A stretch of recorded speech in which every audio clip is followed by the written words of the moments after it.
আসসালামু আলাইকুম। পাঁচটি ইসলামিক ব্যাংকের প্রশাসক, যা বর্তমানে সম্মিলিত ইসলামী ব্যাংক এবং প্রশাসকের সঙ্গে যে সকল সহকারী কর্মকর্তা রয়েছে, তারা একত্রে কিন্তু যুক্ত হয়ে বাংলাদেশ ব্যাংকের বর্তমান সময়ে যিনি গভর্নর মোস্তাকুর রহমান, তার সঙ্গে একটা মিটিং বা বৈঠক করেছেন। সাধারণত বর্তমান সময়ে এই যে পাঁচটা ইসলামিক ব্যাংক রয়েছে, এই সকল ব্যাংকের 2024-25 বছরের গ্রাহকদের যে এফডিআর বা ডিপিএস রয়েছে, এর বিপরীতে মুনাফা কিন্তু হেয়ার কাট করা হচ্ছে, এমন বিষয়টা আমরা 2026 সালের 21শে জানুয়ারির দিক থেকে আমরা শুনতে পেয়েছি এবং এ বিষয়ে নোটিশও দেওয়া হয়েছে। তো ইতিমধ্যে গ্রাহকরা কিন্তু এ বিষয়ে প্রতিবাদ চালিয়ে যাচ্ছে তাদের ব্যাংকগুলোর সরাসরি শাখায় গিয়ে বা বাংলাদেশ ব্যাংকের সামনে। এখন গ্রাহকদের প্রশ্ন হচ্ছে, এই যে হেয়ার কাটটা, এটা কি প্রত্যাহার করে নেওয়া হচ্ছে? তো কাইন্ডলি স্ক্রিনটা ফলো করে একটা ভিডিও প্রথমে আমরা দেখব। ভিডিওটা লাইক করে চ্যানেল নতুন দর্শক হয়ে থাকলে সাবস্ক্রাইব করে দেবেন বন্ধুরা।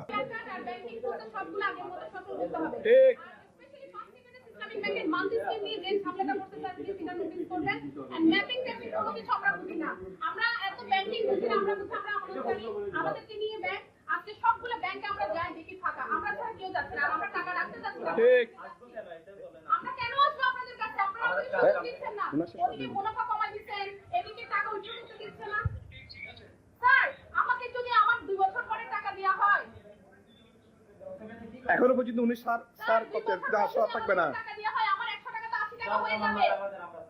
না না, আর কয়দিন এরপর স্যার বাচ্চা হলে আমি এখানে মারবো যে না গেল মারবো যে বুঝে নাই।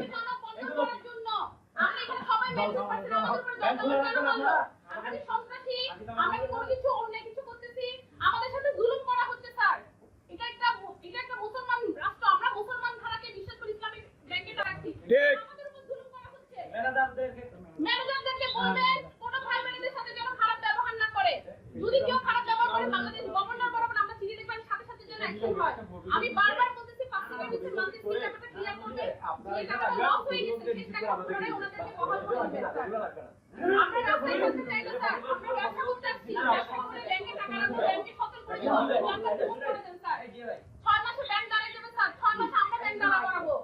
আপনি কি একটা যদিও প্রথম দিকে মুনাফা সকলই কিন্তু হেয়ার কাট করার কথা হচ্ছিল, কিন্তু লাস্টের দিকে চলে এসে যখন আহসানিস মনসুর ছিল, তিনি কিন্তু বলেছিলেন 4% হেয়ার কাট করা হবে 24-25 বছরের, আদারওয়াইজ অন্যান্য সময়ের মুনাফা কিন্তু দেওয়া হবে।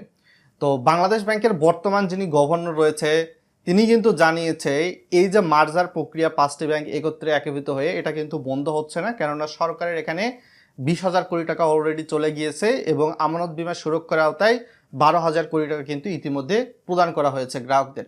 তো প্রশাসকদের দেওয়া তথ্য মতে তারাও কিন্তু এই সকল যে পাঁচটা ব্যাংক রয়েছে, তাদের গ্রাহকদের সঙ্গে একটু হলেও যোগাযোগ রয়েছে এবং প্রশাসকরা কিন্তু বর্তমান সময়ে দেখবেন ফার্স্ট সিকিউরিটি ইসলামী ব্যাংক, সোশ্যাল ইসলামী bank, Exim bank, union bank, global Islamic ব্যাংকের যে হেড অফিস রয়েছে, সেখানেও কিন্তু তারা বসতেছে।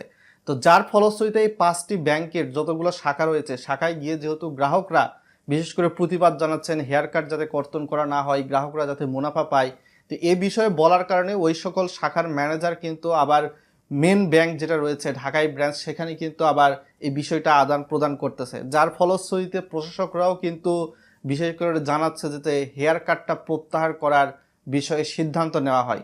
তো এ বিষয়ে কিন্তু দৈনিক যুগান্তরের 26শে মার্চ 2026 সালের একটা প্রতিবেদনে আমরা দেখতে পেয়েছি। তবে বাংলাদেশ ব্যাংক সূত্রে যতটুকু বিষয়টি জানা গিয়েছে, হেয়ার কাটটাকে প্রত্যাহার করা হবে কি হবে না এ বিষয়ে চূড়ান্ত কিন্তু সিদ্ধান্ত দেওয়া হয় নাই। হেয়ার কাটটা স্থগিত রাখবে নাকি রাখবে না, এ বিষয়ে বাংলাদেশ ব্যাংক যখন সিদ্ধান্ত দিবে, সেটা আপনাদের সামনে ভিডিও বানিয়ে দেওয়ার চেষ্টা করব। জাস্ট অনেক গ্রাহকরা জিজ্ঞেস করতেছিলেন যে আসলে হেয়ার কাট বাতিল হলো কি হলো না, এই বিষয়ে আমাকে আপডেট কিছু তথ্য জানান নিউজ পেপারের সোর্স বিবেচনায়। আপনার এফডিআর বা সেভিংস অ্যাকাউন্টে সাধারণত দেখা যাচ্ছে আমানত বা অর্থের পরিমাণ যেটা রয়েছে, এই 3 মাস পর পর আপনারা অর্থ উত্তোলন করতে পারবেন 2 লক্ষের বেশি থাকলে সেভিংস বা কারেন্ট অ্যাকাউন্টে।